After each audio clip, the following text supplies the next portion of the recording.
My name is Olivia, and today I will be going over the book that I read for my leadership philosophy model, and it is Start With Why by Simon Sinek. So backtracking, Simon is a speaker, author, and businessman, and he holds the third most popular TED Talk of all time with over 40 million views. And we're all familiar with this TED Talk because we actually just watched it in a previous model.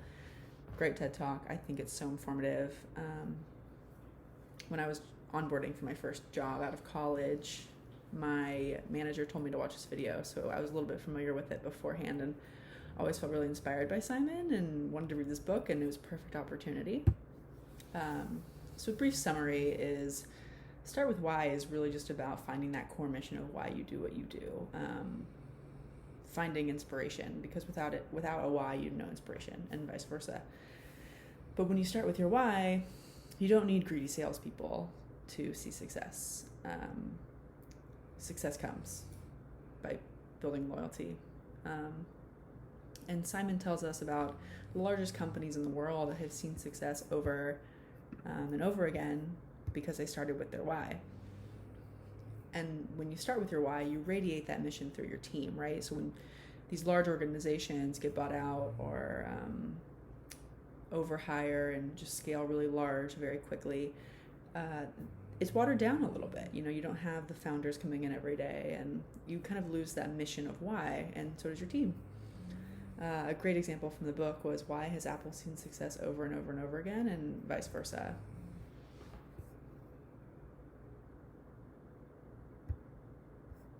So Simon's story is he started a business and it failed, and he didn't understand why. You know, he had a great product. He did things very well, and he had a very short-lived success with his product, but he realized that he never really started with a why. Like, his mission was very bland. You know, everyone has a mission statement, but not everyone has a why.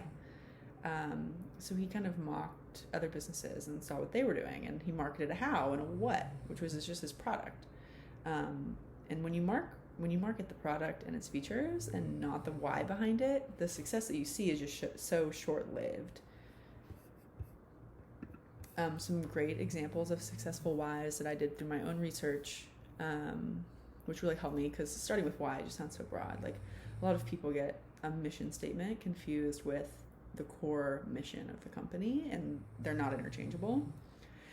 Goldie Blocks is a company out of Los Angeles that is on a mission to correct gender imbalance within engineering. So they have these toys, engineering toys for children, for girls and boys. And their mission statement is to correct gender imbalance in engineering, right? But their why goes way deeper, of because girls are discouraged from building things, and that needs to change. So that's so much deeper, and you feel that way more than to correct gender imbalance in engineering. That's a mission, but then they have their why. Let's move on to Airbnb's mission statement, which is to connect millions of people in real life all over the world through a community marketplace so that you can belong anywhere. We all want a sense of belonging. We all want to belong anywhere. That's a great mission statement, a little bit watery. So then they go deeper with their why, because traveling could and should be so much more intimate than staying in a hotel. And that, it's like, wow, no, you were right. I'm going to choose Airbnb. Why wouldn't I? I would love to stay in an Italian local's house than a Marriott to get that amazing experience. Simon is very famous for his golden circle, and he went over this in the TED Talk, so I'm sure you guys are pretty familiar. But the outside, the most surface level, is his what. So it's just every company has what they do, right? And then it goes a surface deeper into how they do it. And some organizations know how they do things, like they have a patented process or a certain digital marketing process, Facebook ad campaigns. That's the process of how. But then the core mission, of which very few companies have, is why they do what they do. And very few organizations know why they do what they do, which sounds crazy, but that's why so many companies fail. It's not about making money, and money is just a result of when you start with your why. The why is why you do what you do. Why do you feel inspiration? What made you start this company? An amazing example is Apple. If Apple communicated like most companies, it would sound like this. We make great computers. They're beautifully designed, simple to use, and user-friendly. Do you want to buy one?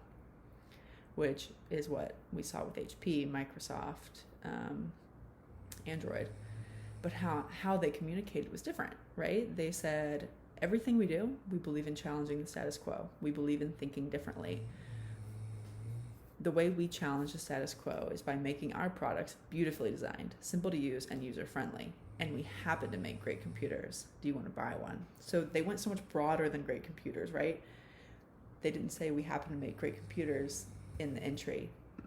That came last because that's not their why. The main points from this book were never manipulate your customer even if everyone else is doing it, which everyone else is doing it.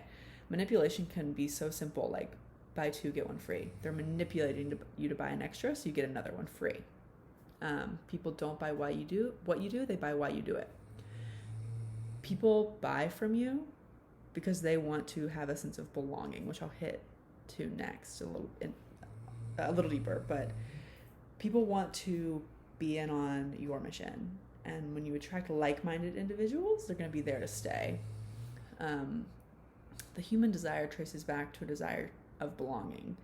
And we need to allow this to be our selling point, right? So we want people to, it goes back to psychology. It goes back to people who really just have this longing desire to belong somewhere. And when you allow that to be your selling point of just attracting like-minded individuals, you see long-term success. Follow the golden circle accordingly, which is what I mentioned in a previous slide. And then trust must be the foundation of an organization to have positive culture. We see higher turnover with companies that are just so micromanaging and controlling, and we see, people at Google and Apple that are staying decades, really climbing their way to the top because they appreciate the foundation of the company, and that foundation is just built on trust. You trust people to get their work done, and they get it done. We are inclined to trust those with similar values. So within an organization, when you hire like-minded individuals, we're more inclined to trust those around us when we think that they have a similar belief system. And it goes the same with when you start an organization, you're selling a product to somebody. You are selling the product to people like you because that's the why of the company. Let your logo symbolize why your employees come to work every day. This is huge, and I think a lot of companies lose this, but having a logo, and I think it goes deeper than just a logo, but letting that logo just really symbolize why they want to come every day. Google has theirs, and it's so recognizable. But when I see a Google logo, it reminds me of such a good workplace culture that I've heard about and I've read about. Just the other day, they released that they were going to allow all of their employees to work remote for the next till the end of 2020. And that might sound crazy, but some people have issues. Some people have pre-existing conditions, and they took that and they just broadened it of, we want all of you guys to feel safe and secure. And I really appreciate that from an organization that does so many different things. And then his last touch point was pay it forward and bring it into action. So bring that golden circle into action. Draw it out when you want to start a company. My critical assessment that I put together was start with why contributed to my leadership style by pushing me to think critically. Every company has a slogan or a type of value prop, but finding your why and not letting it go is challenging because you want to scale, and you want to scale so quickly, and that's really tempting. And that's fine if you know how to go about it correctly, but a lot of people don't. It's important to read this book if you're hoping to become an entrepreneur or just enhance your leadership skills. It was actually part of a lot of my onboarding process in my previous job, just because he's really inspiring and he really gives a sense of being on this core mission with the people around you. My favorite quotes from the book were, people don't buy what you do, they buy why you do it. All organizations start with why, but only the great ones keep their why year after year after year. And lastly, to inspire starts with the clarity of why. There's no inspiration without why. think of any inspirational leaders. People didn't show up to hear MLK for him. They came to hear the why behind it, right? Not how. So it was bringing these like-minded individuals, and Simon speaks on this a little bit, but bringing like-minded individuals with one mission, and they're all there to support each other.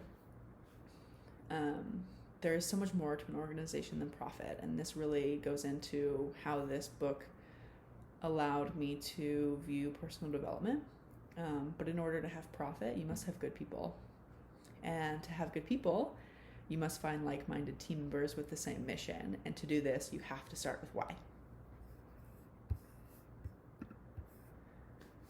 Thank you very, very much. Great book, and I recommend it to seriously anybody. You can listen to it, you can buy it, highly recommended.